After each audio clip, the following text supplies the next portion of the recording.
இன்றும் நாங்கள் பாடுகிற பாடல்கள், இசைக்கிற இசை, நாங்கள் வாசிக்கிற திருமறை வாசகங்கள், கேட்க போகும் திருமறை சத்தியங்கள் இதை எங்கள் ஆழத்தில் பயந்துவிட வேண்டும் என்று வேண்டிக் கொள்கிறோம். இந்த வேளையில் நாங்கள் எடுக்கும் இந்த சிறு பிரார்த்தனை ஏற்று மிகப்பெரிய ஆசீர்வாதத்தை எல்லாருக்கும் உடைய திருக்கரத்தால் பகிர்ந்து தந்துவிட வேண்டும் என்று இயேசு கிறிஸ்துவின் தாழ்ப்பிழந்து கொண்டாடுகிறோம் தந்தையே, ஆமென்.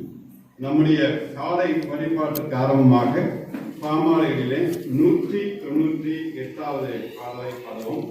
விருந்தை சேருமேன் அழைக்கிறார் என்ற பாடல்.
வாடாதே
நாம் இன்னவிடமாகவே தென்னிந்திய திருச்சபையின் இறை வழிபாட்டு நூலில் உள்ள திருவிருந்து ஆராதனை வரை அனுசரிப்போமாக. எல்லா இருதயங்களையும், எல்லா விருப்பங்களையும், எல்லா ரகசியங்களையும் அறிந்திருக்கிற சரவணோட கடவுளே, நாங்கள் தேவனிடத்தில் பரிபூரணமாய் அன்பு கூறவும், பரிசுத்த நாமத்தை உத்தமமாய் மேம்படுத்தவும், இந்த பரிசுத்த ஆவியின் ஏவுதலால் எங்கள் இருதயத்தின் சிந்தனைகளை சுத்தம் பண்ணியோட எங்கள் கர்த்தராகிய கிறிஸ்துவின் மூலமாய் வேண்டிக் கொள்கிறோம். ஆமென். இணைந்து சொல்லுவோம். உன்னதத்திற்கு தேவனுக்கு மகிமையும் உண்மையிலே சமாதானமும் மனிதர்களுக்கு உண்டாவதாக. கர்த்தராகிய பரமனே, பரமநாதாவே, சர்வத்துவமான பிதாவாகிய தேவனே, உம்மை துதிக்கிறோம், உம்மை புகழுகிறோம், உம்மை வணங்குகிறோம், உம்மை மேம்படுத்துகிறோம். உமது சிறந்த மகிமைக்கு ஸ்தோத்திரம் செலுத்துகிறோம். கர்த்தராகிய ஒரே கருணாகுமாரனாகிய இயேசு கிறிஸ்துவே, கர்த்தராகிய பிதாவே, பிதாவின் சுகமே, உலகத்தின் பாதத்தும் இந்த தேவாலயத்திலே எங்களுக்கு இறங்கும். உலகத்தின் பாதத்தும் இருக்கிறேன் தேவனாகிய பிதாவின் மரபான வீட்டிற்கிறவே எங்களுக்கு இறங்கும். நீரே பரிசுத்தர், நீரே கர்த்தர், இயேசு கிறிஸ்துவே, தேவனே ஒருவரே, பரிசுத்த ஆவியோடே, தேவனாகிய பிதாவின் மீதே உன்னதமானவராய் இருக்கிறீர். ஆமென். நியாய பிரமாணத்தையும் தீர்க்க தரிசனங்களையும் ஆண்டவர் தொகுத்து அருளியது. நம்முடைய கர்த்தராகிய இயேசு கிறிஸ்து சொன்னதாவது, இஸ்ரவேலே கேள், நம்முடைய தேவனாகிய கர்த்தர் ஒருவரே கர்த்தர். உன் தேவனாகிய கர்த்தரிடத்தில் முழு இருதயத்தோடும், முழு ஆத்மாவோடும், உன் முழு மனதோடும், உன் முழு பலத்தோடும் அன்பு கூறுவாய் என்பதே பிரதான கற்பனை. இதற்கு ஒப்பாயிருக்கிற இரண்டாம் கற்பனை என்னவென்றால், உன்னிடத்தில் நீ அன்பு கூறுவது போல் பிறரிடத்திலும் அன்பு கூறுவாய் என்பதே. இவைகளிலும் பெரிய கற்பனை வேறொன்றுமில்லை. இவ்விரண்டு கற்பனையிலும் நியாயப்பிரமாணம் முழுமையும் தீர்க்கதரிசனங்களும் அடங்கி இருக்கிறது என்பதே. சகோதர சகோதரிகளே, நாம் இப்பொழுது கடவுளுடைய மகா பரிசுத்த வசனத்தை கேட்கவும் ஆண்டவருடைய சரீரத்தையும் ரத்தத்தையும் பெற்றுக்கொள்ளவும் இங்கே கூடி வந்திருக்கிறோம். உத்தம மனசாபத்தோடும் உண்மையான விசுவாசத்தோடும் அவரிடத்தில் கெட்டிச் சேருவதற்காக கடவுளுடைய கிருபையை தேடி முழங்கால் படியிட்டு அமைதியாக நம்மை நாமே சற்று சோதித்து அறிவோமாக.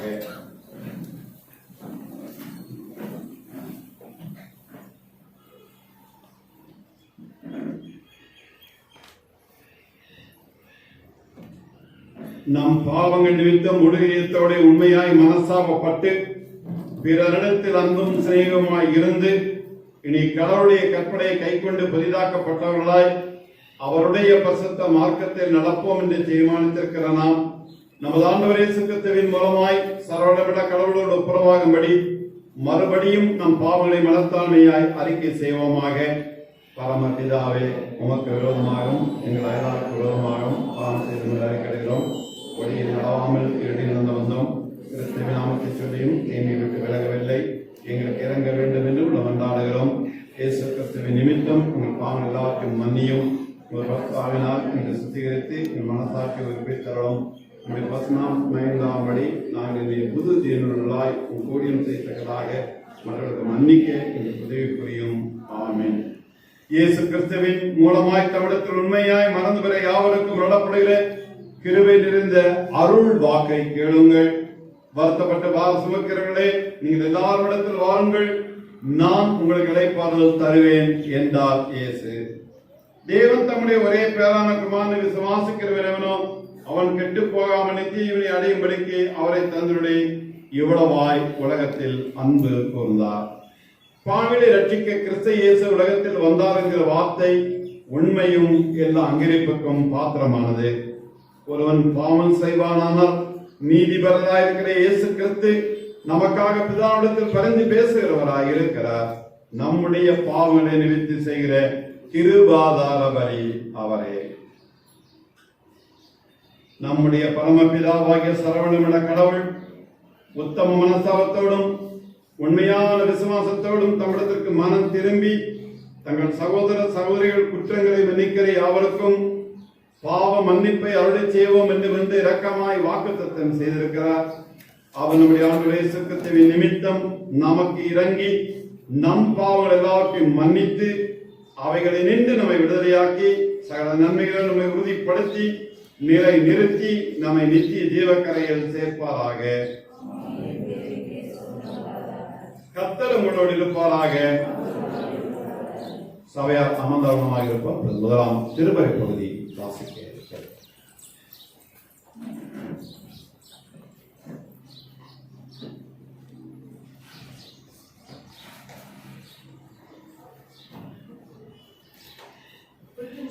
தெரிந்து கொள்ளப்பட்ட முதலாம் வேதப்படம் ஆதியாகமம் 12ஆம் அதிகாரம் 1 முதல் 8 வசனங்கள் முடிய. ஆதியாகமம் 12ஆம் அதிகாரம் 1 முதல். கர்த்தர் ஆபிரகாமை நோக்கி, நீ உன் தேசத்தையும் உன் இனத்தையும் உன் தகப்பனுடைய வீட்டையும் விட்டு புறப்பட்டு நான் உனக்கு காண்பிக்கும் தேசத்துக்கு போ. நான் உன்னை பெரிய ஜாதியாக்கி உன்னை ஆசீர்வதித்து உன் பேரை பெருமைப்படுத்துவேன். நீ ஆசீர்வாதமாய் இருப்பாய்.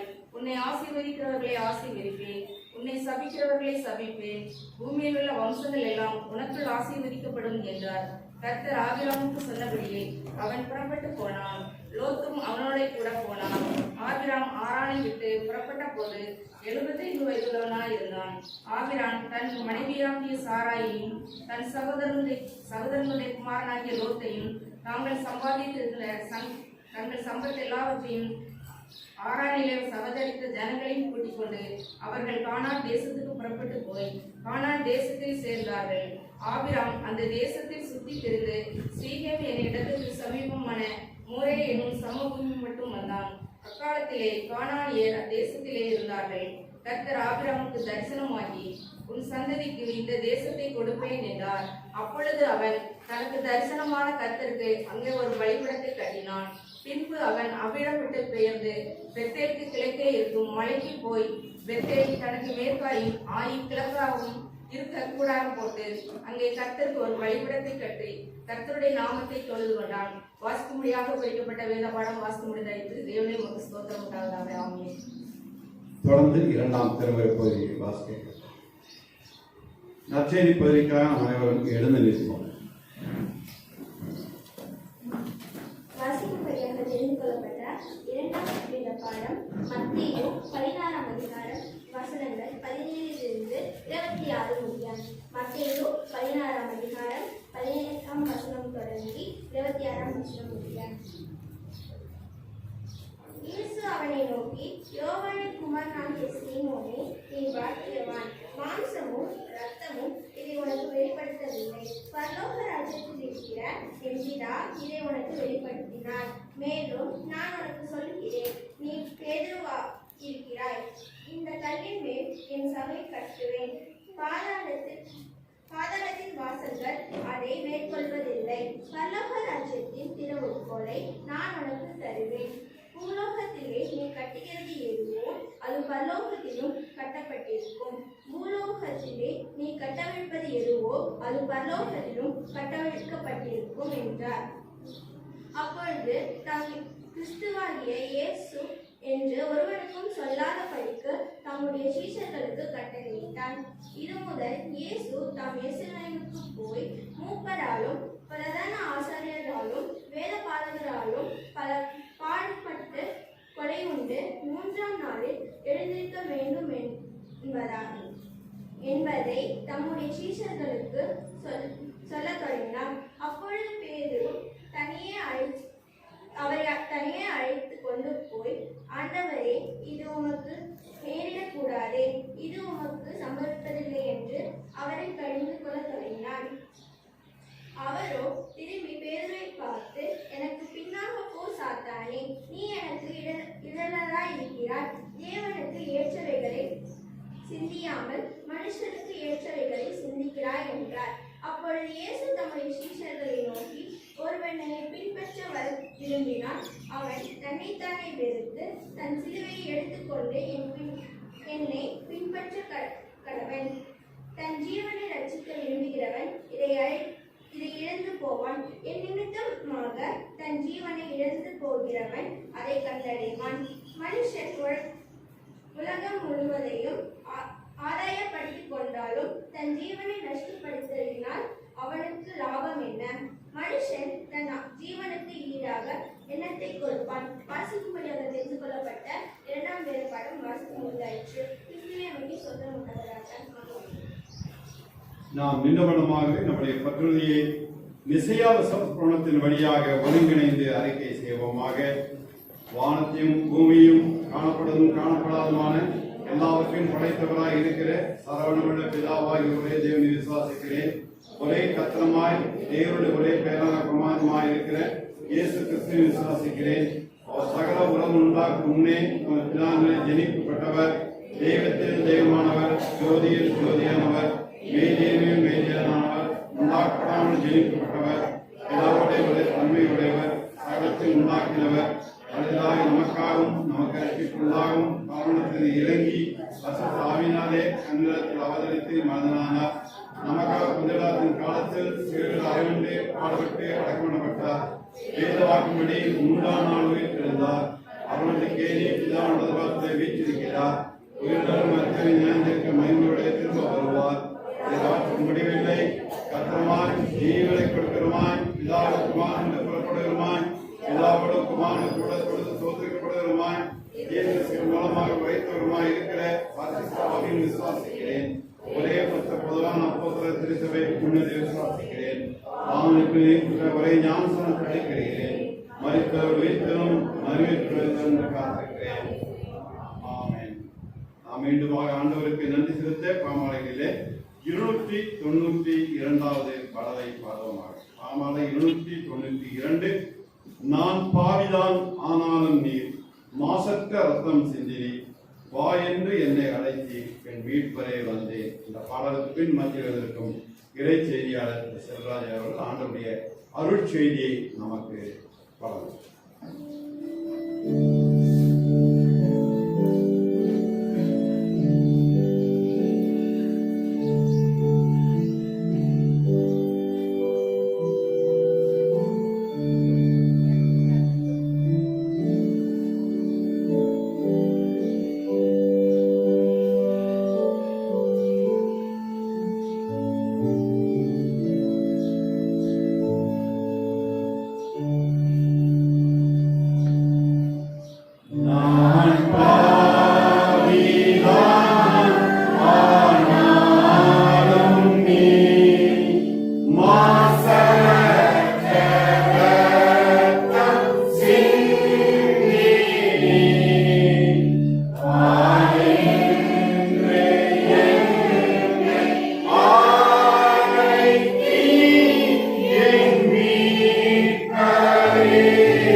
தலைகளை தாழ்த்துவோம். எங்கோ நான் வாழ்ந்தேன், அறியாமல் அலைந்தேன், என் நேசர் தேடி வந்தேன். எங்கோ நான் வாழ்ந்தேன், அறியாமல் அலைந்தேன், என் நேசர் தேடி வந்தேன். நெஞ்சார அணைத்து முத்தங்கள் கொடுத்து நிழலாய் மாறிவிட்டேன்.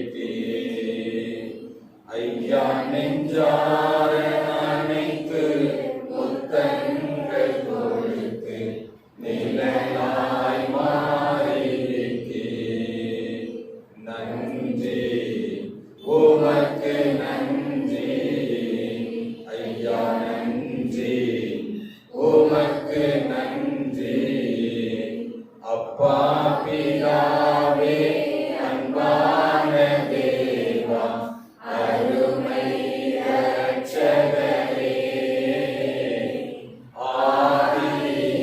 ஆவியானவரே, தாழ்மையில் இருந்தேன், தள்ளாடி நடந்தேன், தயவாய் நினைவு கொண்டேன்.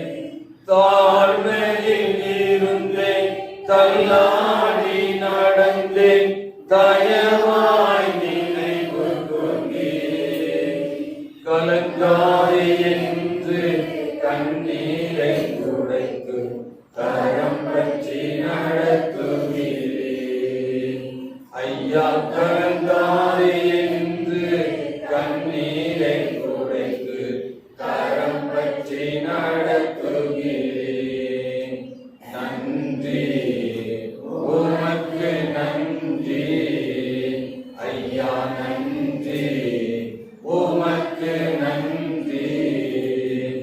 அப்பா பிதாவே அன்பான தேவா, அருமை இரட்சகரே, ஆவியானவரே, உளையான சேற்றில் வாழ்ந்த என்னை தூக்கி எழுந்தீரையா. உளையான சேற்றில் வாழ்ந்த என்னை தூக்கி எழுந்தீரையா. கல்வாரி ரத்தம் எனக்காக சிந்தி கழுவி அணைத்தீரே. கல்வாரி ரத்தம் எனக்காக சிந்தி கழுவி அணைத்தீரையா. நன்றி உமக்கு நன்றி ஐயா, நன்றி உமக்கு நன்றி. அப்பா பிதாவே அன்பான தேவா, அருமை இரட்சகரே, ஆவியானவரே, அன்பின் ஆவியானவரே, அன்பின் பரலோக பிதாவே, அருமை இரட்சகரே, சுவாமி ஸ்தோத்திரிக்கிறோம். ஆண்டவரே, ஒரு மனமகிழ்ச்சியான ஒரு நல்ல நாள் காலை பொழுது தேவாலயத்திலே வந்து ஆண்டவருடைய அருள் வார்த்தையை கொடுக்கும்படியாகவும், ஆண்டவரே உம்மை நோக்கி பார்க்கும்படியாக ஆண்டவர் அடியேன் ஏற்படுத்தி கொடுத்த இந்த நல்ல கிருபை உள்ள நேரத்திற்காக நன்றி செலுத்துகிறேன். இந்த வாய்ப்பை கொடுத்த போதகர் பிதாவை அவர்களையும் சபை மூப்பர்களையும் திருச்சபை மக்களையும் நான் வாழ்த்துகிறேன், நன்றி தெரிவித்துக் கொள்கிறேன். பேசுகிற அடியானை ஆண்டவர் நீர் சிலுவையிலே மறைத்து ஆண்டவரே நீர் பேச வேண்டுமா சொல்லிக்கிறேன். நீங்க பேசுங்க சுவாமி, நாங்கள் கேட்கிறோம். கண்மலையும் மீட்பருமாயிருக்கிற கர்த்தாவே, உம்முடைய வாயின் வார்த்தைகளையும் இருதயத்தின் தியானமும் உம்முடைய சமூகத்திலே பிரதியாய் இருக்கும்படியாக சொல்லிக்கிறேன். ஆமென். அமர்வோம். நம்முடைய தியானத்திற்கு என்று நான் எடுத்துக்கொண்ட தலைப்பு அழைக்கப்பட்டவர்கள். எனக்கு அன்பானவர்களே, இன்றைக்கு நீங்கள் அழைக்கப்பட்டதினால்தான், தெரிந்து கொள்ளப்பட்டதினால்தான் நம்முடைய ஆலயத்திற்கு வந்திருக்கிறீர்கள். அப்படிதானே? அழைக்கப்படாவிட்டால் வந்திருக்கிறீர்கள். அழைக்கப்பட்டவர்கள் என்ற தலைப்பிலே தான் பரிசுத்த ஆவியானவர் இந்த அருள் செய்தியை கொடுக்கும்படியாக என் இதயத்திலே ஆண்டவர் பேசினார். அழைக்கப்பட்டவர்கள் என்ற தலைப்பிலே நான் பேசும் பொழுது நான் தெரிந்து கொண்ட திருமறை பகுதி படிக்க கேட்டோம். மத்தேயு எழுதின சுவிசேஷம் 16ஆம் அதிகாரம் 24ஆம் வசனம் படியுங்கள். நோக்கி, ஒருவன் என்னை பின்பற்றி வர விரும்பினார், அவன் தன்னைத்தானே வெறுத்து விட வேண்டும், தன் சிலுவையை எடுத்துக்கொண்டு என்னை பின்பற்ற கடவன். ஆண்டவரே நேரடியாக இந்த வார்த்தையை பேசுகிறார். 2000 ஆண்டுகள் முன்பு மனுஷ அவதாரம் எடுத்த தெய்வம், மாம்சத்திலே வெளிப்பட்ட ஆண்டவர், அவர் எந்த நோக்கத்திற்காக இந்த பூமிக்கு வர நினைத்தாரோ அந்த நோக்கத்தை சீஷர்களுக்கு வெளிப்படுத்தி காண்பிக்கிறார். ஒருவன் என்னை பின்பற்றி வர விரும்பினால் அவன் தன்னைத்தானே வெறுத்து விட வேண்டும் என்று ஆண்டவர் கூறுகிறார். இந்த சம்பவத்தை இவர் எப்படிப்பட்ட சூழ்நிலையிலே ஆண்டவர் சொல்கிறார் என்று சொன்னால், பிலிப்பு பட்டணத்திலும் செசரியா பட்டணத்திலும் ஆண்டவருடைய ஊழியத்தை நிறைவேற்றிக் கொண்டு ஆண்டவர் வருகிறார். சீஷர்கள் கூட வருகிறார், ஜனங்களும் வருகிறார்கள். அப்பொழுது இயேசு கிறிஸ்து சீஷர்களை பார்த்து கேட்கிறார், ஜனங்கள் என்னை யார் என்று கேட்கிறார்கள்? நீங்கள் 13ஆம் வசனத்தை படித்தால் தெரியும். நான் வசனத்தை சொல்ல எனக்கு கொடுக்க 1/2 மணி நேரம் தான். அதனால ஆண்டவர் கேட்கிற வார்த்தை, என்னை யார் என்று கேட்கிறார்கள் என்று ஆண்டவர் கேட்கிறார். அதற்கு சீஷர்கள் பதில் சொல்கிறார்கள், உம்மை யோவான் ஸ்நானன் என்றும் எலியா என்றும் எரேமியா என்றும் 4 பேரை மென்ஷன் பண்ணுகிறார்கள். இது ஒவ்வொரு கிறிஸ்தவ வாழ்க்கையிலும், கிறிஸ்தவ வாழ்க்கை என்பது ஒரு ஊழியர் சொன்னார், வெந்தனை தின்று விதி வந்தால் சாகிற வாழ்க்கை அது கிறிஸ்தவ வாழ்க்கை அல்ல. கிறிஸ்துவோடு வாழ்கிற வாழ்க்கை, கிறிஸ்துவை பின்பற்றுகிற வாழ்க்கை, கிறிஸ்துவோடு நடக்கிற வாழ்க்கையை வாழ வேண்டும். அதுதான் கிறிஸ்தவ வாழ்க்கை. நம்மை குறித்து, நம்முடைய திருச்சபையை குறித்து மற்றவர்கள் சாட்சி சொல்ல வேண்டும். அதைத்தான் ஆண்டவர் சொல்கிறார், ஜனங்கள் என்னை யார் என்று கேட்கிறார்கள். அப்போ விடை யார் சொல்றார்? பைபிள் என்ன சொல்றாரு? உம்மை நான், நீங்கள் என்னை யார் என்று சொல்லுகிறீர்கள். அடுத்த கேள்வி ஆண்டவர் கேட்கிறார் பேதுருவை பார்த்து, நீங்கள் என்னை யார் என்று சொல்கிறீர்கள்? அவன் சொல்றான், நீங்க தேவனுடைய குமாரனாகிய கிறிஸ்து. எவ்வளவு பக்தி நிறைந்தவன் பாருங்க. இந்த பக்தி நிறைந்தவர்களிடத்தை தான் ஆண்டவர் 12 பேரை அவருக்கு பிற்பாடு இந்த இயேசுவின் அன்பின் ஊழியத்தை, இந்த அர்ப்பணிப்பின் ஊழியத்தை, இந்த அறுவடை ஊழியத்தை செய்வதற்கு இந்த 12 பேரை தேர்ந்தெடுத்தார். இந்த 12 பேருக்கும் அவருடைய மரணத்தின் செய்தியை சொல்லணுமா சொல்ல வேண்டாமா? சொன்னார். 21ஆம் வசனத்தை படிங்க. மூப்பராலும் ஆசாரியராலும் வேதபாரகராலும் பட்டு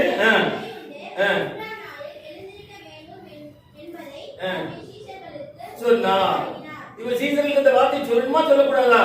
தன்னை நம்பி வந்த சீசர்கள், அற்புதங்களையும் அடையாளங்களையும் பார்த்தவர்கள், 5 அப்பத்தையும் 2 மீனையும் ஆசீர்வதித்து 5000 பேருக்கு சாப்பிட கொடுத்தவர்கள், மீதியான துணிக்கைகளை 12 கூடை நிறைய எடுக்கும்படியாக 12 சீசர்களுங்க, ஆளுக்கு ஒவ்வொரு கூட அப்போ கொடுத்தார்ல. இதை எல்லாம் பார்த்தவர்கள், அற்புதத்தை பார்த்தவர்கள். 38 வருஷம் பாடுள்ள மனுஷன் எழுந்து நடந்தான். 12 வருஷம் உள்ள பிளவின மகள், சுகவீனப்பட்ட மகள் சுகத்தை கொடுத்தார். இந்த அற்புதத்தை எல்லாவற்றையும் பார்த்த சீசர்கள் இந்த காரியத்தை சொன்ன உடனே அவங்க என்ன சொல்கிறார்கள்? இவையெல்லாம் உங்களுக்கு நடக்க கூடாது. இதுதான் கிறிஸ்தவ வாழ்க்கை. எல்லாவற்றையும் விட்டு விட்டு வந்தவன், சொந்த வீட்டை விட்டு வந்தவன், மனைவி விட்டு வந்தவன், மாமியாரை விட்டு வந்தவன். நீங்க எல்லாம் மச்சி வீடு கட்டிருக்கீங்க, அவன் அப்பவே மச்சி வீடு கட்டியிருந்தான். எல்லாவற்றையும் விட்டு விட்டு வந்தவன் இன்னும் சத்தியத்தை புரிந்து கொள்ளவில்லை. இப்ப என்ன சொல்றான்? சீசர்கள் இந்த சத்தியத்தை புரிந்து கொள்ளவில்லை. நாமளும் அப்படித்தான் இருக்கோம். எப்படி? இது சீசர்களுக்கு சொன்னது, அப்படிதான் நினைக்கிறோம். அது விசேஷ ஊழியம் எல்லாம் அவர் செய்வார், போதக ஊழியம் எல்லாம் ஐயா செய்வாங்க. நமக்கு என்னங்க, வாரம் வாரம் வரணுங்க. கப்பலை வச்சிருப்பாங்க, சேர் போட்டிருப்பாங்க, நல்ல பேங்காத்து வாங்குவாங்க, ஆராதனை நடத்துவாங்க, நல்லா தூங்கி முடிச்சு எந்திரிச்சு போகும். அப்படிதானே? அப்படி நீங்க நினைப்பீங்க. நீங்க நினைச்சது இயேசுசாமி கேட்டிருப்பாரு. மார்க் எழுதின சுவிசேஷம் 8ஆம் அதிகாரம் 34 வசனத்தை படிங்க சீக்கிரம். மார்க் 8:34.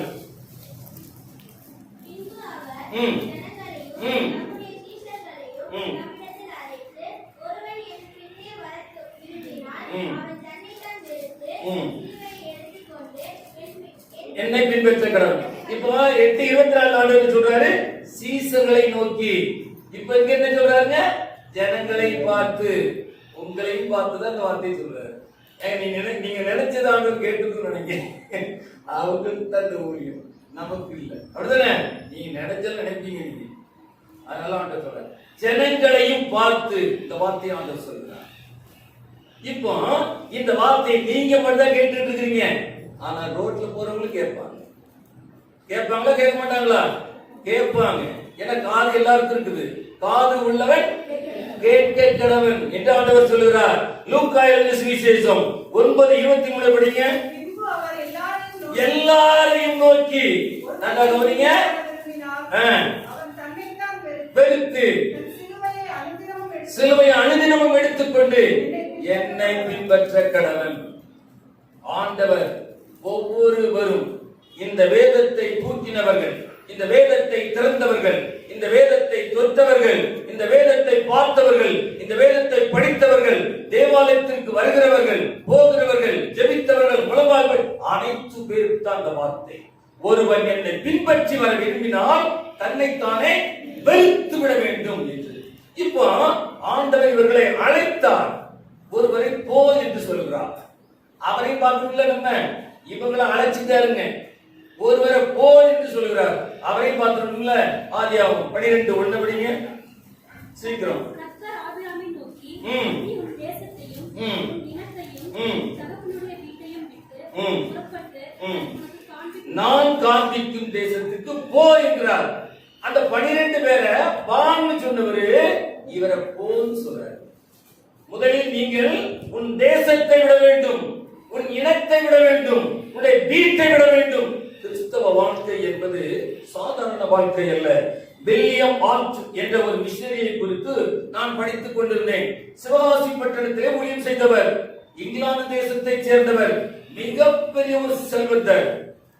அந்த அவர் வில்லியம் ஆல்ட் என்றவர், அவர் இங்கிலாந்து தேசத்திலே அநேக இடங்களுக்கு சென்று ஊழியம் செய்து மிகப்பெரிய பொருளை ஈட்டிய அந்த சகோதரர், இறையல் படித்தவர், மிகுந்த எல்லா இடங்களிலும் சென்று மிகுந்த பொருளாதார வசதியிலே மிகவும் அதிக செல்வாக்குடன் வளர்ந்தவர். அந்த ஆலயத்திலே இந்தியாவை குறித்ததான தரிசனம். இந்தியாவுக்கு நான் சென்றேன். அங்கே படிக்காதவர்கள் இருக்கிறார்கள், பாமரர்கள் இருக்கிறார்கள், வலதுகைக்கும் இடதுகைக்கும் வித்தியாசம் தெரியாத மக்கள் இருக்கிறார்கள், கல்வி அறிவு இல்லாத மக்கள் இருக்கிறார்கள், சாலை வசதிகள் இல்லை, கழிப்பிட வசதிகள் இல்லை என்று சொல்லி இங்க இந்தியாவை பார்த்து விட்டு போன ஒரு மிஷனரி அவருடைய ஆலயத்திலே சென்று இந்த காரியங்களை பகிர்ந்து கொண்டிருக்கிறார். இந்தியாவுக்கு மிஷனரியாக செல்ல வேண்டும் என்று யார் இருக்கிறார்கள்? அர்ப்பணிக்கிறவர்கள். நீங்கள் முன்பு வாருங்கள். வில்லியம் ஆல்ட் என்பவர் கையை தூக்கியிருக்கிறார். நான் செல்கிறேன் இந்தியாவுக்கு. அருகில் இருந்தவர் கையை பிடித்து அமர்த்தி இருக்கிறார். இந்தியா ரொம்ப மோசமான நாடுங்க. இந்தியா ரொம்ப மோசமான நாடு, பாம்பும் பல்லியும் நிறைந்த நாடு. அந்த நாட்டுக்கு போக வேண்டாம், நம்ம இங்கே ஊழியம் செய்வோம், இங்கே ஜாலியா இருக்கும். இதைத்தான் நம்ம விரும்பி விட்டுருக்கோம்ல. ஆனா வில்லியம் ஆல்ட் அப்படின்னு சொல்லல, நான் இந்தியாவுக்கு கண்டிப்பா போய் ஆகும் அப்படின்னு சொல்லிட்டு அந்த மிஷனரி சங்கத்தாரிடத்து கேட்டிருக்கிறாங்க. அவங்க சொல்லி இருக்கிறாங்க, உங்களெல்லாம் நாங்க எடுக்க மாட்டோம், நீங்க கல்யாணம் முடிச்சுட்டு வந்தா தான் எடுக்க முடியும்,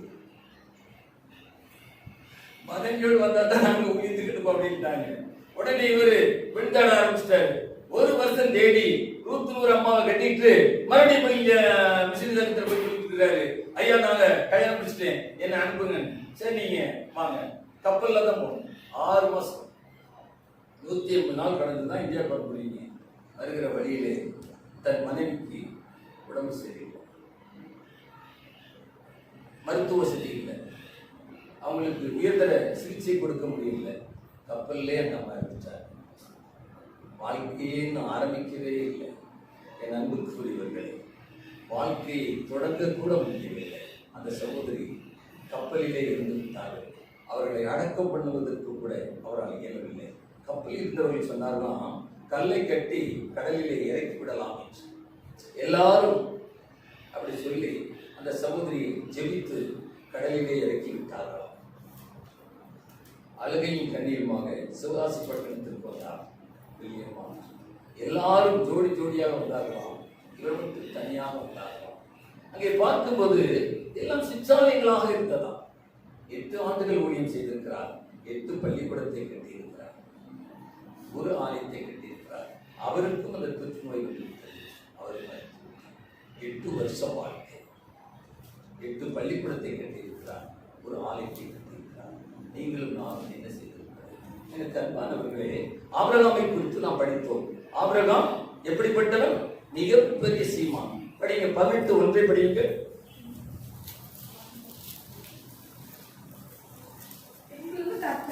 அம்ரியின் சமபூமியிலே அவனுக்கு தரிசனமானார். அவன் பகலில் உஷ்ண வேளையிலே கூடார வாசலிலே உட்கார்ந்திருந்தான். ஆபிரகாமை குறித்து நாம் திருமறையிலே வாசிக்கிறோம். அவன் மிகப்பெரிய சீமானாக இருந்தான். அவனுடைய வீட்டிலே 318 பேர் ராணுவ வீரர்கள், ஆயுதம் தாங்கக்கூடிய, ஆயுதம் பிடிக்கக்கூடிய 318 பேர் அவனிடத்தில் இருந்தார்கள். ஆடுகளும் மாடுகளும் கழுதைகளும் ஒட்டகங்களும், மிகப்பெரிய செல்வ சீமானாக இருந்தான். பொன்னும் வெள்ளியும் நிரம்பி இருந்தது. அப்படிப்பட்ட சீமான் எங்கே உட்கார்ந்திருக்கான் பாருங்க. ஆபிரகாமை போல நமக்கு ஆசீர்வாதம் வேண்டும்.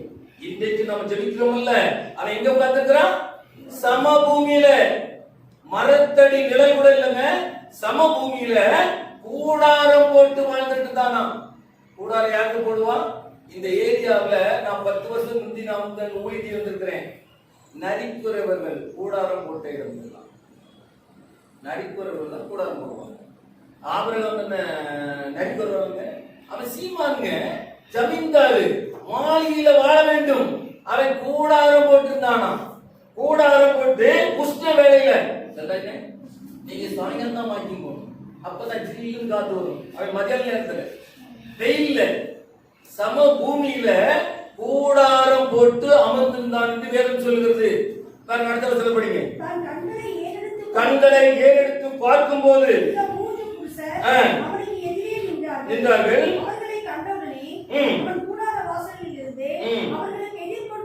ஓடி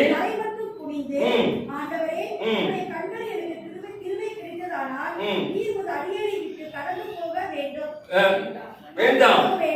4 கொஞ்சம் தண்ணீர் கொண்டு வரட்டும். உங்கள் கால்கள் கழுவி மரத்தடியிலே சாய்ந்து கொண்டிருங்கள். நீங்கள் உங்கள் இதயத்தை திடப்படுத்தி கொஞ்சம் அப்பம் கொண்டு வருகிறேன்.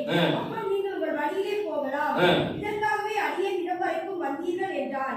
அதற்கு அவர்கள் சொன்னபடி செய் என்றார்கள். அப்பொழுது ஆபிரகாம் தீவிரமாய் போடி. பாருங்க அந்த வார்த்தை பாருங்க, தீவிரமாய்.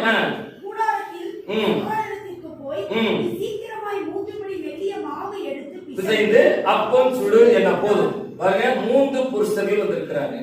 எப்பவுமே நீங்க மளிகடைக்கு போனாச்சுன்னா கருவேப்பிலை வாங்குவீங்க. அப்ப கொத்தமல்லி சும்மா கொடுப்பாங்களா இல்லையா? அப்ப ஆபிரகாமை அழைத்த ஆண்டவர், ஆபிரகாம் கூட யார் இருந்தாங்க?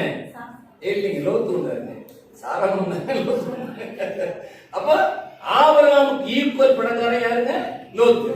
இப்போ ஆபிரகாம் வீட்டுக்கு எத்தனை பேர் வர்றாங்க? 3 பேர். அவன் எப்படி அழைக்கிறான்? ஆண்டவரே என்று அழைக்கிறான். 3 புருஷர்கள் என்று நாம் பார்க்கும் பொழுது பிதா, குமாரன், பரிசுத்த ஆவியானவர். ஆண்டவர் தான் அவரை பார்க்க வந்திருக்கிறார். அப்படிதானே? அப்போ இங்க அவன் 3 படி மாவு எடுத்து சாராள் இடத்திலே கொடுத்தான் என்று இருக்குது. 3 படி மாவு என்று சொன்னால் ஒரு படி வந்து 2 கிலோ. 2 கிலோ வைக்கணும். 6 கிலோ. 6 கிலோ மாவு எடுத்து நீ அப்பம் சுடு, இவர்களுக்கு விருந்து செய்ய வேண்டும் என்று சொல்கிறான். அப்போ 6 படி மாவு எடுத்து இந்த சாராளத்திலே கொடுத்து அப்பம் சுட சொன்னான். சரி, இது இப்படியே இருக்கட்டுங்க. அப்படியே 19:1 படிங்க. அந்த 2 தூதரும் சாராளத்திலே சோதோமுக்கு வந்தார்கள். லோத்து சோதோமின் வாசலிலே உட்கார்ந்திருந்தார். அவர்களை கண்டு லோத்து எழுந்து எதிர்கொண்டு தரை மட்டும் குனிந்தார். போதுங்க. ஏங்க அங்க 3 தூதர்கள் வந்தாங்க, லோத்த பக்கம் எத்தனை பேர் வந்தாங்க? 2 பேர். ஒருத்தர் எங்க அப்போ? இயேசுவே ஆபிரகாமை பார்த்து வந்துட்டார். அல்லேலூயா. நீங்கள் எல்லாவற்றையும் வெறுக்க வேண்டும். வெறுத்தாதான் ஆண்டவர் உங்களை பார்த்து வருவார். ஆலயத்துக்கு வரலாம் வேஸ்ட். ஆலயத்துக்கு வரும் ஆடம்பரமா வாழ்க்கை கிடையாது. எல்லாவற்றையும் வெறுத்து வாழ வேண்டும். நான் 1990 டேனிஸ்பேட்டையில தான் முதல் எங்களுக்கு பயிற்சி முகாம் போட்டுட்டாங்க. முதல் கூட்டம் அங்கதான். சந்தியா ஜெப முகாம் 3 நாட்கள் அங்கே நடைபெறும். அங்கே முதல் நாளில் அகஸ்டின் அண்ணன் வருவார்கள், எமிலன் வருவார்கள், பேட்ரிக் ஜாஸ்வான் வருவார்கள், எங்களுடைய ரெவரண்ட் போஸ் மையப்பன் அவர்கள் வருவார்கள். அந்த முதல் நாள் கூட்டத்திலே ஜெபம் தான். நாங்க வேற எதுவுமே இருக்காது. வயல்வெளியிலே நாங்கள் கைகளை கோர்த்து ஜெபம் பண்ணுவோம். இது என்னுடைய ஆரம்ப கால ஊழியம். நான் எப்படி இந்த ஊழியத்திற்கு வந்தேன் என்பதை சொல்கிறேன் உங்களிடத்திலே. இந்த ஆரம்ப கால ஊழியத்திலே இந்த சந்தியா ஜெப வேளையிலே நாங்கள் முதல் நாள் முழுவதும் ஜெபம். 2வது நாள் என்னுடைய போசன் வருகிறார்கள். எனக்கு போசன் யாருன்னே தெரியாது. அவர்கள் கல்கத்தா இறையல் கல்லூரியிலே படித்தவர்கள், எல்ஐசிலே இருந்த பெரிய ஆபீசர். அவர்கள் அந்த வேலையை விட்டு ஒரு 25 பேர் சேர்ந்து இந்த ஊழியத்தை ஆரம்பித்து நடத்தி கொண்டு வந்தார்கள். 1975 இந்த ஊழியம் ஆரம்பிக்கப்பட்டது. இது நான் நடந்த சம்பவம் 90 சொல்றேன். 2ஆம் நாள் அகஸ்டின் என்ன செய்து கொடுக்கிறார்கள். அவர்கள் செய்தி கொடுத்ததிலே ஆண்டவரால் தொடப்பட்ட நான், ஊழிய அழைப்பு பெற்றவர்கள் முன்பு வாருங்கள் என்று சொன்னார்கள். நாங்கள் 4 பேர் போனோம். 4 பேர்ல நான் தான் படிக்காதவங்க. எல்லாருமே டிகிரி ஹோல்டர், எல்லாமே செலக்டடுங்க. என்ன மட்டும் செலக்ட் பண்ணவே இல்லைங்க. உடனே என்னை தனியாக உங்களிடத்தில் பேச வேண்டும் என்று சொல்லி தனி அறைக்கு கொண்டு என்னை அழைத்து போசன் இடத்தில் பேசினார்கள். உங்களுக்கு இயேசு சாமியை பற்றி சொல்ல வேண்டும், இயேசு நல்லவர் என்று சொல்ல வேண்டும். உங்களுக்கு தெரியுமா தெரியாது கேட்டார்கள். தெரியும் என்று சொன்னேன். உடனே அப்ளிகேஷன் உள்ள பண்ணாங்க. உடனே அனுமதி கடிதம் கொடுத்து விட்டார்கள். ஆனா நான் படிக்கவே இல்லை, எனக்கு படிப்பு தேவையே இல்லை. 4 பேர்ல நான் ஒரு ஆள் தான் செலக்டட். அல்லேலூயா. அவர்கள்லாம் சொன்னார்கள். அப்பொழுது அப்போஸ்தலர் 4:13 படிதான் நான் உங்களை தேர்ந்தெடுத்திருக்கிறேன் என்று சொன்னார்கள். அனுமதி கடிதத்தை கொடுத்து விட்டு அவர்கள் ஊழியத்திற்கு செய்யுங்கள் என்று கொடுத்து எனக்கு ஒரு ரெசிப்ட் புக் கொடுத்தார்கள். அதை நான் பல இடங்களுக்கு சென்று முதல் மாசமே 550 ரூபாய் கலெக்ஷன் பண்ணேன். முதல் மாசமே எல்லாம் 5 ரூபாய் 2 ரூபாய் தான் கணக்கி தருவாங்க. அப்பெல்லாம் எனக்கு ஊதியம் 150 ரூபாய். 1990ஆம் ஆண்டு என்னுடைய ஊதியம் ஆரம்பிக்கப்பட்டது. என்னுடைய ஊதியம் 150 ரூபாய். இன்று வரை என் தெய்வம் என்னை ஒரு குறைவும் இல்லாதபடிக்கு நடத்தி வருகிறார். என்னால் வாழ்ந்திருக்கவும் தெரியும், தாழ்ந்திருக்கவும் தெரியும், எல்லாவற்றிலும் மனரம்யமாயிருக்க கற்றுக்கொண்டேன் என்று ஆண்டவர் சொல்கிறார். என் அன்புக்குரியவர்களே, ஆபிரகாம் மிகுந்த சீமான், எல்லாவற்றையும் கொடுத்து விட்டார். ஆபிரகாமை பார்க்க ஆண்டவரே வந்து விட்டார். இந்த 6 படி மாவை பிணைந்த சாராளுக்கு வயசு என்ன இருக்கும்? நீங்க சும்மா சொல்லாங்க, பைபிள் இருக்குதுங்க. 90 வயசுல 6 படி மாவு எடுத்து அவங்க சப்பாத்தி படிச்சிருக்கிறாங்க. சரி, இங்க படிங்க. 19:12 படிங்க. 19. லோத்து சோதோமின் வாசலிலே உட்கார்ந்திருந்தான். அவர்களை கண்டு லோத்து எழுந்து எதிர்கொண்டு தரை மட்டும் குனிந்து, ஆண்டவன்மார்களே, அடியனுடைய வீட்டு முகம் கண்டா கவனிங்க. அதை எப்படி எங்க இருந்தா? கூடார வாசல் இருந்தான். இங்க இவங்களுக்கு எங்க இருக்குது? ஆண்டவன்மார்களே, அடியனுடைய வீட்டு. இவர் வீடு கட்டிட்டாருங்க. ஓஹோ, கொத்தவல்லியோட வீடு கட்டிட்டாருங்க. ஏங்க சீமானா இருந்தானே வீடு கட்டலங்க. பாருங்க 3ஆம் வசனத்தை படிங்க. அவன் அவர்களை மிகவும் வருந்தி கேட்டு அப்பொழுது அவனிடத்தில் திரும்பி வீட்டிலே பிரவேசித்தார்கள். படிங்க. அப்பங்களை சுட்டு அவர்களுக்கு விருந்து பண்ணினான். போதும். இப்போ 6 கிலோ சுட்டது யாருங்க? சாரா. இங்க இவர் எவ்வளவு சொல்றாருங்க?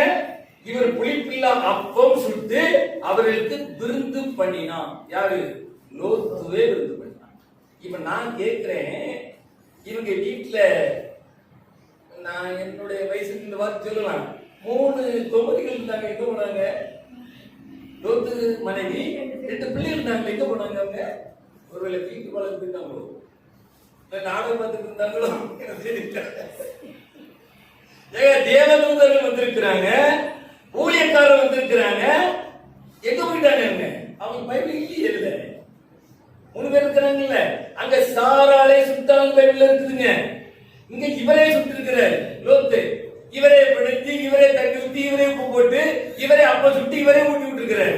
அங்க சாரால் அப்பம் சுட்டாள் என்று பேர். அப்ப இவங்க 3 பேர் எங்க போனாங்க? இதுதான் எனக்கு அன்பானவர்களே, அழைக்கப்பட்டவர்கள், தெரிந்து கொள்ளப்பட்டவர்களாக இருக்க வேண்டும். ஆபிரகாம் எல்லாவற்றையும் இதுதான் இன்றைக்கும் விசுவாசிகளின் தகப்பன் என்று நாம் சொல்கிறோம். என் அன்புக்குரியவர்களே, ஆபிரகாமை போல் என்று சொன்னார் ஆண்டவர். எல்லாவற்றையும் கொடுத்து விட்டார், எல்லாவற்றையும் கொடுத்து விட்டார் ஆபிரகாமுக்கு. ஆஸ்தி, அந்தஸ்து, பார்த்த பூமி, நடந்த பூமி அனைத்தையும் ஆண்டவர் ஆபிரகாமுக்கு கொடுத்து விட்டார். ஆண்டவரே பார்க்க வந்து விட்டார். என் அன்புக்குரியவர்களே, நீங்கள் வெறுத்து ஆண்டவரை பின்பற்ற வேண்டும் என்று சொன்னால், கடந்த ஆண்டிலே நான் டிசம்பர் மாதம் ஒரு இல்லத்திற்காக ஜெபிக்க சென்றிருந்தேன். அப்பொழுது அந்த சகோதரி மாதம் எங்களுக்கு காணிக்கை தருவாங்க. அந்த சகோதரி கொடுத்த காணிக்கையை நான் பெற்றுக்கொண்டு ரசித்து போட்டு ஜெபம் பண்ணி நான் கிளம்புறதுக்கு எழும்பினேன். உடனே அவங்க மக உள்ள இருந்து வந்தாங்க. அங்கிள் இருங்க, நான் கிறிஸ்துமஸுக்காக நான் சேர்த்து வைத்த காணிக்கை. ஏன் 12வது படிக்கிற பிள்ளைங்க, 12வது படிக்கிற பிள்ளை ஒவ்வொரு மாதமும் தாய் கொடுக்கிற பணத்தில் இருந்து, தந்தை கொடுக்கிற பணத்தில் இருந்து கொஞ்சம் கொஞ்சமா சேர்த்து வைத்து 1950 ரூபாய் கொடுத்தார்கள் காணிக்கை. இதுதான் தன்னை வெறுத்து ஆண்டவரை பின்பற்றுவது. இந்த மகள் வேலைக்கு போகல, இன்னும் படிச்சே முடிக்கல. அம்மாவிடத்திலே நான் ஊழியத்தை குறித்து சொல்லிக் கொண்டிருந்தேன், வட இந்தியாவை குறித்து பேசிக் கொண்டிருப்பேன், ஏழை மக்கள் படுகிற கஷ்டத்தை குறித்து பேசிக் கொண்டிருப்பேன். ஆடை இல்லாத மக்கள் வட இந்தியாவில் இருக்கிறார்கள், சுவிசேஷம் அறிவிக்கப்படவில்லை, அங்கே சாலை வசதிகள் இல்லை, கழிப்பிட வசதிகள் இல்லை, கல்வி சாலைகள் இல்லை என்று வட இந்தியாவில் சொல்கிற காரியத்தை அனைத்தையும் இந்த மகள் கேட்டு உள்வாங்கிக் கொண்டு இந்த டிசம்பர் மாதம் 1950 ரூபாய், 50 ரூபாய் கொடுத்தால் 20 ரூபாய் எடுத்து அந்த கவலை வைத்து விடுவார்கள், 20 ரூபாய் கொடுத்தால் 10 ரூபாய் எடுத்து அந்த காணிக்கை வைத்து விடுவார்களாம். இப்படி சேர்த்து கொடுத்த காணிக்கை 1950 ரூபாய்.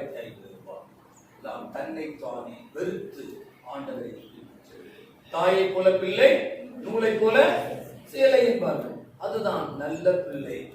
என் அன்புக்குரியவர்களே, நான் ஒரு காரியத்தை சொல்லி நான் மறுபடியும் முடிக்கிறேன். மத்தேயு சுவிசேஷம், மறுபடியும் நாம் சீசரிடத்திலே வந்து விடலாம். சீசர்கள் கேட்கிறார்கள், மத்தேயு சுவிசேஷம்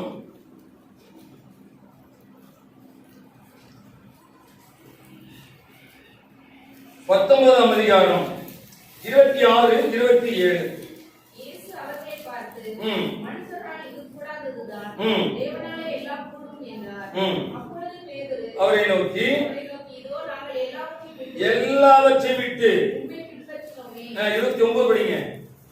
என் நாமத்தின் நிமித்தம் வீட்டையாவது, சகோதரரையாவது, சகோதரிகளையாவது, தகப்பனையாவது, தாயையாவது, மனைவியாவது, பிள்ளைகளையாவது, நிலங்களையாவது விட்டவன் எவனோ அவன் நூறந்தனையாய் அடைந்து நித்திய ஜீவனை. கிறிஸ்தவ வாழ்க்கை என்பது ஒரு மறுரூபப்பட்ட வாழ்க்கை. நமக்கு இன்னொரு வாழ்க்கை இருக்கிறது என்பதை குறித்து நீங்கள் திட்டமும் தெளிவாக தெரிந்து கொள்ள வேண்டும். இந்த வாழ்க்கை முடிந்து போகிற வாழ்க்கை. இந்த சரீரம் இது மாம்ச சரீரம், இது மண்ணோடு மண்ணாக ஒட்டிக் கொள்கிற வாழ்க்கை. நமக்கு இன்னொரு ஆவிக்குரிய ஜீவியம் இருக்கிறது என்பதை கிறிஸ்தவ மக்களாகிய நீங்கள் ஒவ்வொருவருமே உங்கள் இருதயத்திலே பதிந்து வைத்திருக்க வேண்டும். நான் ஒரு ஆலயத்திற்கு ஆண்டவருடைய அருள் வார்த்தையை கொடுக்கும்படியாக சென்றிருந்தேன். அப்பொழுது அழகான ஜன்னல்கள் அங்கே வைத்திருந்தார்கள். மர ஜன்னல் எல்லாமே தேக்கு மரத்திலே செய்து வைத்திருந்தார்கள். தேக்கு மரத்திலே செய்து வைத்திருந்த ஜன்னல் மேலாக ஒரு போர்டு மாட்டியிருந்தார்கள். ஜன்னல் இருக்கும், ஜன்னல் மேலே ஒரு வசன போர்டு. நான் வசன போர்டு என்று கிட்டே போய் பார்த்தேன். அவர்கள் அதிலே என்ன எழுதி வைத்திருந்தார் தெரியுமா? நம்முடைய ஆலயத்திலிருந்து தாங்கக்கூடிய மிஷினரிகள் அங்கே எழுதி வைத்திருந்தார்கள். அடுத்த ஜன்னலிலே நாம் எத்தனை மிஷினரிகளை அனுப்பி இருக்கிறோம் என்பதை குறித்து எழுதி வைத்திருந்தார்கள். அதுக்கு அடுத்த ஜன்னலிலே நாம் எத்தனை கிளை சபைகளை குறித்து, நாம் எத்தனை கிளை சபைகளை கட்டி இருக்கிறோம் என்பதை குறித்து எழுதி வைத்திருந்தார்கள். இப்படி எல்லா ஜன்னல்களிலுமே அந்த திருச்சபை செய்த காரியங்களை குறித்து எழுதி வைத்திருந்தார்கள். திருச்சபைக்கும் பொருளும் மக்களுக்கும் பொருளும். திருச்சபை என்ன செய்து கொண்டிருக்கிறது? ஏன்னா நியாய தீர்ப்பு எங்கே துவங்குமா? தேவனுடைய உங்க வீட்டில் இல்லைங்க, தேவனுடைய வீட்டிலே துவங்கும் காலமாக இருக்கிறது. திருச்சபை என்பது அது பரிசுத்தம் உள்ள மக்கள் கூடுகிற இடம் என்று வேதம் சொல்கிறது. திருச்சபை என்பது பரிசுத்தம் உள்ள மக்கள் கூடுகிற இடம். அது மிஷினரிகளை தாங்கக்கூடிய திருச்சபைகளாக இருக்க வேண்டும். மிஷினரிகளை அனுப்பக்கூடிய திருச்சபைகளாக இருக்க வேண்டும். மிஷினரியுடைய ஆலயங்களை கட்டி கொடுக்கக்கூடிய திருச்சபைகளாக இருக்க வேண்டும். ஏனென்று சொன்னால் 130 கோடி மக்கள் வாழ்ந்து கொண்டிருக்கிற ஒரு மிகப்பெரிய ஒரு தேசத்திலே நாம் வாழ்ந்து கொண்டிருக்கிறோம். 130 கோடி மக்கள், 28 மாநிலம், 9 யூனியன் பிரதேசம், 37 மாநிலங்கள், 4600 ஜாதிகள், 1652 மொழிகள் பேசக்கூடிய மக்கள் வாழ்ந்து கொண்டிருக்கிற ஒரு மிகப்பெரிய ஒரு தேசத்திலே வாழ்ந்து கொண்டிருக்கிறோம். கிறிஸ்தவனுடைய எண்ணிக்கை எவ்வளவு தெரியுமா உங்களுக்கு? அதே 2.8 தான். ஏங்க வளரல? நம்ம வெறுக்கல. ஆபிரகாம் சீமானாக இருந்தாலும் எல்லாவற்றையும் வெறுத்து விட்டார். 12 பேர்கள் சீஷர்களாக இருந்தாலும் எல்லாவற்றையும் விட்டு வந்து விட்டார்கள். எல்லாவற்றையும் வெறுக்கக்கூடிய வாழ்க்கை தான் ஆண்டவரை நோக்கி செல்லக்கூடிய ஒரு வாழ்க்கையாக. அந்த வாழ்க்கை வாழ்வதுதான் ஆண்டவர் நீங்கள் அந்த கிருபாசனத்திலே பிரவேசிக்கக்கூடிய அந்த வாக்கியத்தை நீங்கள் நான் பெற்றுக்கொள்ளுங்கள். என் அன்புக்குரியவர்களே, நாம் தலையை தாழ்த்தி செல்வோம். கர்த்தர் தாமே உங்களை ஆசீர்வதிப்பாராக. அன்பின் பரலோக பிதாவே, அருமை இரட்சகரே, சுவாமி ஸ்தோத்திரிக்கிறோம். ஆண்டவரே, அருமையான அந்த காலை பொழுதிலே சுவாமி இந்த தேவாலயத்திலிருந்து ஆண்டவரே சுவாமி உங்களுடைய வார்த்தைகளை சுவாமி நீங்க சொன்ன வார்த்தைகளை அப்படியே உங்களுடைய பிள்ளைகளுக்கு ஆண்டவரை கொடுத்திருக்கிறேன் சுவாமி. கேட்ட சத்தியங்கள் ஒவ்வொரு பிள்ளைகளுடைய சுவாமி இருதயத்திலும் என் ஆண்டவர் கிரியை செய்ய வேண்டும். லிதியாளின் இருதயத்தை திறந்த ஆண்டவர் சுவாமி, இந்த சத்தியத்தை கேட்ட, உம்முடைய வார்த்தையை கேட்ட ஒவ்வொரு பிள்ளையுடைய, ஒவ்வொரு மகனுடைய இருதயத்தையும், ஒவ்வொரு மகளுடைய இருதயத்தையும், ஒவ்வொரு வாலிப பிள்ளையுடைய இருதயத்தையும் என் ஆண்டவர் திறக்க வேண்டுமா சொல்லிக்கிறேன். இந்த தேசத்திற்காக, இந்த பட்டணத்திற்காக, ஆண்டவரே நாங்கள் வாழ்கிற இந்த பகுதிக்காக திறப்பிலே நிற்கக்கூடிய மக்களையும், தரிசனத்தோடு ஜெபிக்கக்கூடிய மக்களையும், முழங்கால் படியிடக்கூடிய மக்களையும், கருசனையோடு கண்ணீர் சிந்தி ஜெபிக்கக்கூடிய மக்களையும் என் ஆண்டவர் எழுப்பி கொடுக்க வேண்டும் ஆட்சேபிக்கிறேன். அனைத்தையும் ஆண்டவர் பொருட்படுத்திக் கொள்ளுங்க. இறைமகன் இயேசு கிறிஸ்துவின் நாமத்தில் ஜெபிக்கிறேன் ஜீவனுள்ள நல்ல பிதாவே, ஆமென். ஆண்டவருக்கு நன்றி செலுத்த கேட்டிருந்த 255வது பாடலை பாடுவோம். கர்த்தரின் பந்தியில் வா சகோதரா, கர்த்தரின் பந்தியில் வா என்ற பாடல். சோதர காணிக்க செலுத்த வேண்டும் என்று இருப்பவர்கள் ஆழ்த்துக்கு வர அன்போடு அழைக்கிறோம்.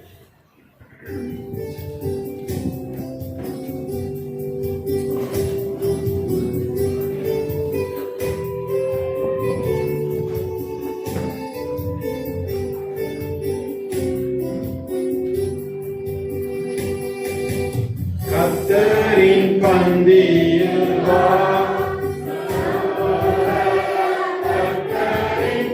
பந்தியில்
ஜெபம் செய்வோம். அன்பின் ஆண்டவரே, எங்கள் பரம தந்தையே, நாங்கள் செலுத்துகிற பொது காணிக்கைக்காக, மாதாந்திர சந்தா காணிக்கைக்காக சற்று முதலாக இடிச்சியோடு செலுத்தின சிறப்பு காணிக்கையை ஆண்டவர் கூர்ந்து கவனித்து இந்த மக்களை ஆசிரியருக்காக நன்றி இருக்கிறோம். இந்த பணத்தை மட்டுமல்ல அப்பா, நாங்கள் கேட்டது போல எங்களையே உமக்கென்று நாங்கள் மிஷனரி பணியாற்ற உங்களுக்கு ஒப்படைக்கிறோம். நீங்கள் ஏற்றுக்கொண்டதற்காக நன்றி செலுத்துகிறோம். உங்கள் பெருமைக்காக உண்மையாக இந்த உலகத்துக்கு எங்களை ஒரு நல்ல தாய் தகப்பன் வழியாக ஜெனிப்பித்து வழிநடத்தின ஆண்டவர் இன்றும் உங்களுடைய சேவை நாங்கள் செய்ய வேண்டும் என்ற உந்தலோடு காணப்பட கிருபை தாரும். கொடுத்த கரங்களையும் இல்லங்களையும் 1000 மடங்கு ஆசீர்வதியும், குறைகளையும் நிறைவாக்கும். நசரேயனாகிய இயேசுவின் தாழ்க்கையும் நாடுகிறோம் தந்தையே, ஆமென். இணைந்து சொல்லுவோம். என் ஆத்மாவே கர்த்தரை ஸ்தோத்திரி, என் முழுவதுமே நாம் ஸ்தோத்திரி. என் ஆத்மாவே கர்த்தரை ஸ்தோத்திரி, அவர் செய்த சகல உபகாரங்களையும் மறவாதே. நம்முடைய ஆண்டவராகிய இயேசு கிறிஸ்துவினுடைய கிருபையும் பிதாவாகிய தேவனுடைய அன்பும் பரிசுத்த ஆவியுடைய அந்யோன்ய ஐக்கியமும் வழிநடத்தும் சமாதானம் அனைவரோடும் நம்மை சார்ந்த எல்லா இடங்களில் உள்ள மக்களோடும் இன்றும் எப்பொழுதும் சதா காலமும் தங்கியிருப்பதாக. ஆமென். ஆமென்.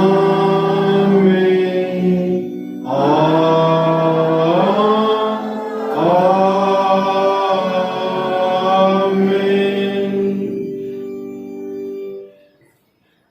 நாம் இந்த வருடமாகவே அப்பம் பெற்றிருப்பதற்கு நாம் கடந்து செல்வோம். இதோ சகோதர சகோதரிகளை ஒருமித்து வாசம் பண்ணுகிறது எவ்வளவு நன்மையும் எவ்வளவு இன்பமானது. அந்த ஒரே அப்பத்தில் நாம் எல்லாரும் பங்கு பெறுகிறபடியால் அநேகர் நாம் ஒரே அப்பமும் ஒரே சரீரமாய் இருக்கிறோம்.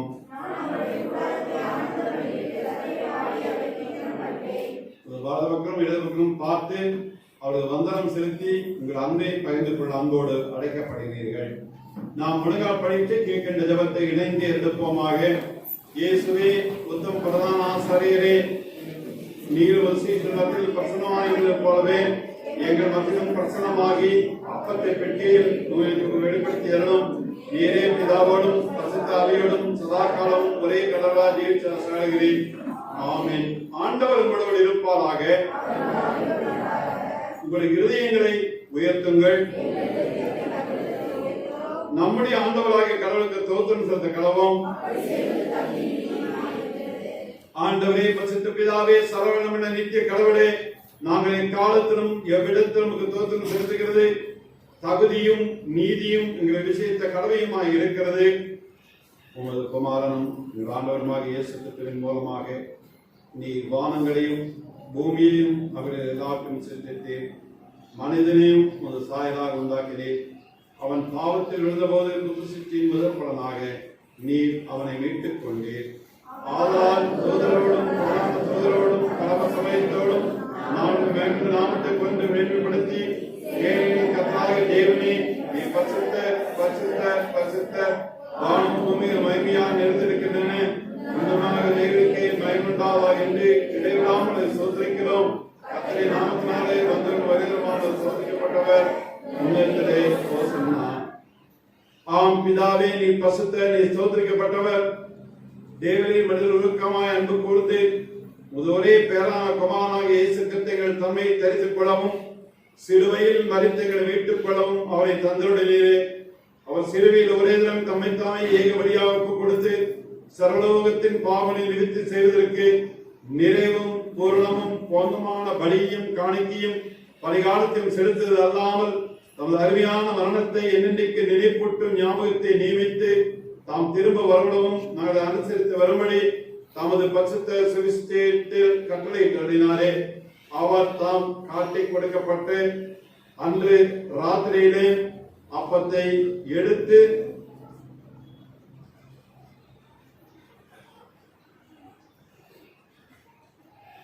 ஸ்தோத்திரம் பண்ணி அதை விட்டு சீடருக்கு கொடுத்து, நீங்கள் வாங்கி புசியுங்கள், இது உங்களுக்காக கொடுக்கப்படுகிற என்னுடைய சரீரம், என்னை நினைவு கூறும்படி இதை செய்யுங்கள் என்றார். அப்படியே போதனை பண்ணின பின்பு அவர் பாத்திரத்தையும் எடுத்து ஸ்தோத்திரம் பண்ணி அவர்களுக்கு கொடுத்து, நீங்கள் எல்லாரும் இதை பானம் பண்ணுங்கள், இது பாவ மன்னிப்புண்டாகும்படி உங்களுக்காக ஒரேருக்காக சிந்தப்படுகிற புது உடன்படிக்கைக்குரிய என்னுடைய ரத்தம், இதை பாவம் பண்ணுவதெல்லாம் என்னை நினைவு கூறும்படி செய்யுங்கள் என்று திருவடம் பற்றினார். ஆமென்.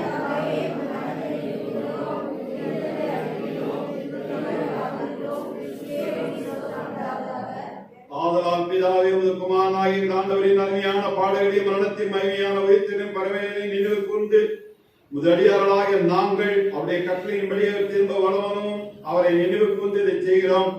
அவரை நீர் எங்களுக்காக நிறைவேற்றின பூரண மீட்புக்காக உமக்கு நன்றி செலுத்துகிறோம்.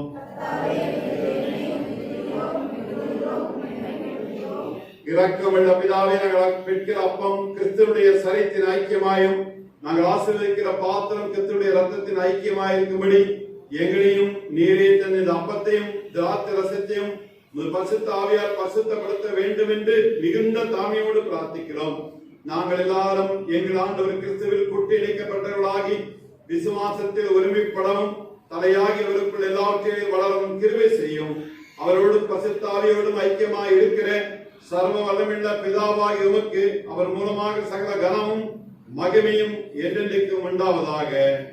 ஆமென். நம்ம இரட்சகராகிய கிறிஸ்து கற்பித்தபடி அவர் நமக்கு அருளப்பட்ட தைரியத்தோடு இணைந்து சொல்லுவோம். பரமண்டல இருக்கிற பிதாவே,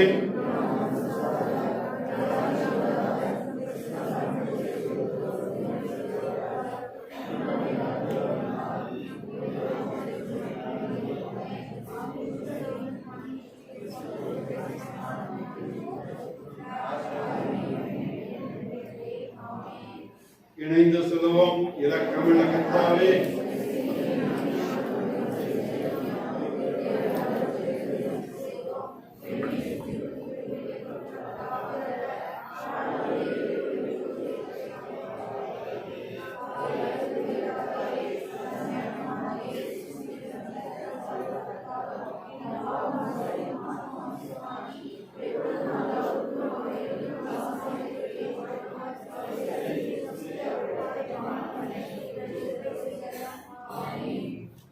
நாம் பெற்ற அப்பம் கிறிஸ்துவுடைய சரீரத்தின் ஐக்கியமாய் இருக்கிறது அல்லவா?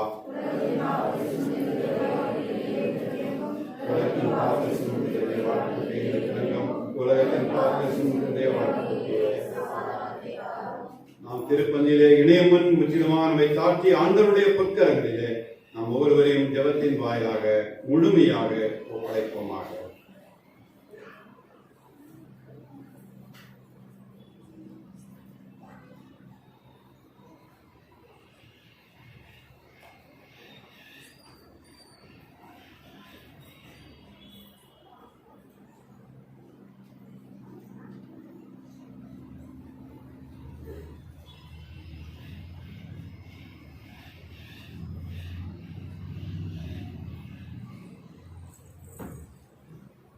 உங்களுக்காக பிற்கப்பட்ட அன்பின் ஆண்டவராகிய இயேசு கிறிஸ்துவுடைய திருவுடல், உங்களுக்காக சிந்தப்பட்ட அன்பின் ஆண்டவராகிய இயேசு கிறிஸ்துவுடைய திரு ரத்தம்.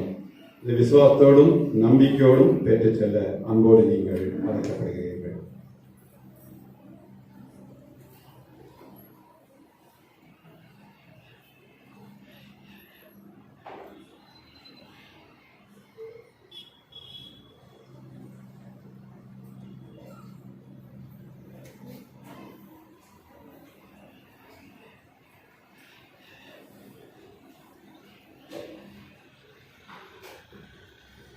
அனைவரும் எழுந்திருப்போம். ஒவ்வொருவராக நீங்கள் வந்து அப்பத்தை எடுத்து அதே போல திருவிருந்தை ஆண்டோடைய உடலையும் உதரத்தையும் பெற்றுக்கொண்டு ஒரு இடத்தில் சென்று ஜெபித்து விட்டு மற்றவர்களுக்கு இடம் கொடுத்து அன்போடு அழைக்கப்படுகிறீர்கள். வரிசையாக வர அன்போடு நான் கேட்டேன்.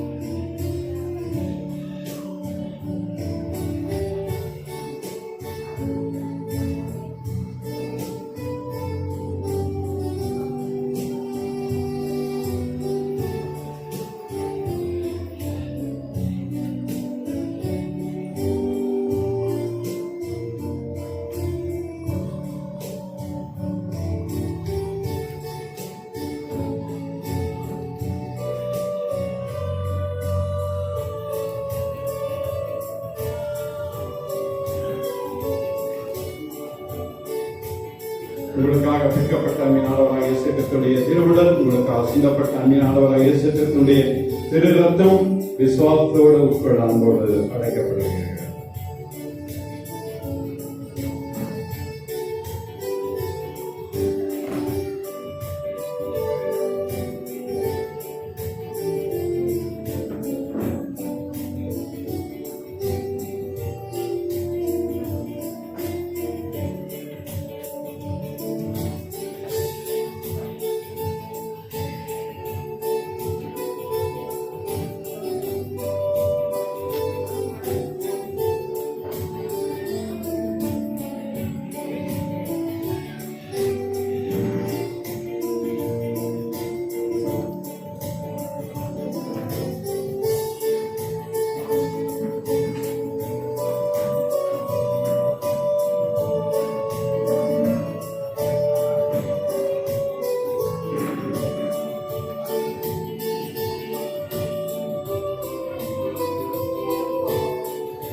கிறிஸ்துவின் சரீரமும் ரத்தமாகிய சாக்கிரமத்தை விசுவாசத்தால் பெற்றுக்கொண்டவர்களாகிய நாம் அவருக்கு தோத்திரம் செலுத்துவோமாக. சர்வவல்லமையுள்ள கடவுளே, பரமபிதாவே, அந்த நேசகுமாரனும் ஆண்டவருமாக இயேசு கிறிஸ்துவுக்குள் எங்களை பிள்ளைகளாக ஏற்றுக்கொண்டு அவருடைய விலைமதியாத திருச்சரீரம் ரத்தமாகிய ஞானத்தாலே போஷித்திருக்கிறேன். எங்கள் பாவங்களை மன்னித்து நித்திய ஜீவனை எங்களுக்கு வாக்கு பண்ணியிருக்கிறேன். அளவிடப்படாத நன்மைகளுக்காக தோத்திருக்கிறோம். சரீரம் ஆத்மாவை எங்களை பசுத்தம் ஜீவனுள்ள வழியாக ஒப்புக் கொடுக்கிறோம். இதுவே நாங்கள் செய்யத்தக்க ஆத்மீக ஆராதனை. நாங்களது பலத்த வேஷம் தெரியாமல் தேவனுடைய நன்மையின் பரிபூர்ணமான சித்தம் என்று பகுத்தறியத்தக்கதாக எங்கள் மனம் புதிதாக இருந்தனாலே மறுரூபமாகும்படி எங்களுக்கு அருள் புரியும். கடைசியில் நாங்கள் பரிசுத்தவான்கள் அனைவரோடும் நித்திய ராஜ்யத்தின் ஆனந்தத்தை அடையத்தக்கதாக இவ்வுலகத்திற்கு கீழ்ப்படி நடக்க எங்களுக்கு கிருபை செய்யும். உம்மோடும் பரிசுத்த ஆவியோடும் ஒரே கடவுளாக சதா காலம் ஜீவித்த சாகிறேன் எங்கள் ஆண்டவர் இயேசு கிறிஸ்து மூலமாய் இவைகளை வேண்டிக் கொள்கிறோம். ஆமென். எங்கள் தேவனுக்கு துதியும் மகிமையும் ஞானமும் ஸ்தோத்திரமும் கனமும் வல்லமையும் பலமும் சதா காலம் உண்டாவதாக. ஆமென். எல்லா புத்திக்கும் மேலான தேவ சமாதானம் நம்மளை இருந்து நாம் தேவனையும் அவருடைய குமாரனாகிய நாதேசத்தை பற்றி அறிவு அன்பிலும் நிலைத்திருக்கும்படி நம் இருதயத்தையும் சிந்தையும் காக்க கடவுது.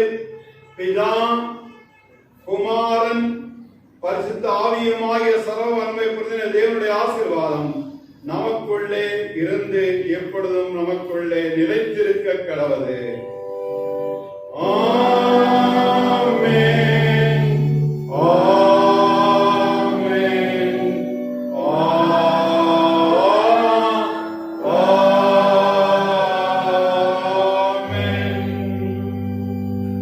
நிறைவு பாடலாக புத்திருச்சி பாடலிலே 352வது பாடலை பாடவும். மனம் இசைந்து அனைவரும் உடன்பிறப்பாய் தினம் வாழ்வது சிறப்பானது என்றார்.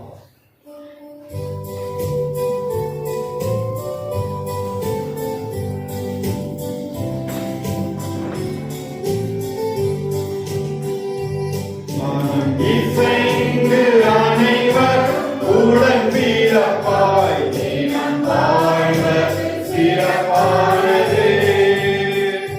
மனம் இசைந்து அனைவரும் உடன்பிறப்பாய் தினம் வாழ்வது சிறப்பானது. நன்மையானது இன்பமானது மண் வாழ்வின் பேரழகு. மனம் இசைந்து அனைவரும் உடன்பிறப்பாய் தினம் வாழ்வது சிறப்பானது. அது ஆரோனின் தலை மீது பொழிந்து அவனது தாடியில் வழிந்து. அது ஆரோனின் தலை மீது பொழிந்து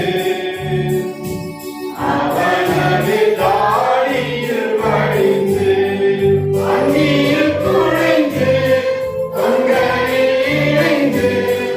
அங்கியில் குழைந்து தொங்கலில் இணைந்து. கீழ் வழிந்திடும் பரிமளம் போன்றது. மனம் இசைந்து அனைவரும் உடன்பிறப்பாய் தினம் வாழ்வது சிறப்பானது.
சிறப்பானது.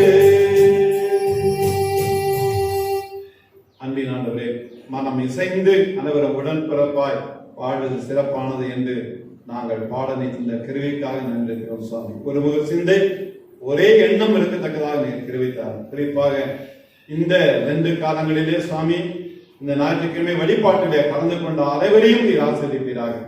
உடலையும் உடுதலத்தையும் விசுவாசத்தோடும் நம்பிக்கையோடும் பெற்றுக்கொண்ட ஒவ்வொருவரையும் ஆண்டவர் பலப்படுத்த வேண்டும் என்று வேண்டிக் கொள்கிறோம். எந்த விதமான கடினப்பாடு இருந்தாலும் காத்து போகத்தக்கதாக ஆண்டவர் அருள் பெறுவீராக. செல்கிற இடம் வருகிற இடம் கைட்டு செய்யும் அனைத்து காரியங்களும் நிறைவு காணத்தக்கதாக கிருபை செய்வீராக. எல்லாருக்கும் மேலாக உடைய கிருபை இருக்கட்டும்.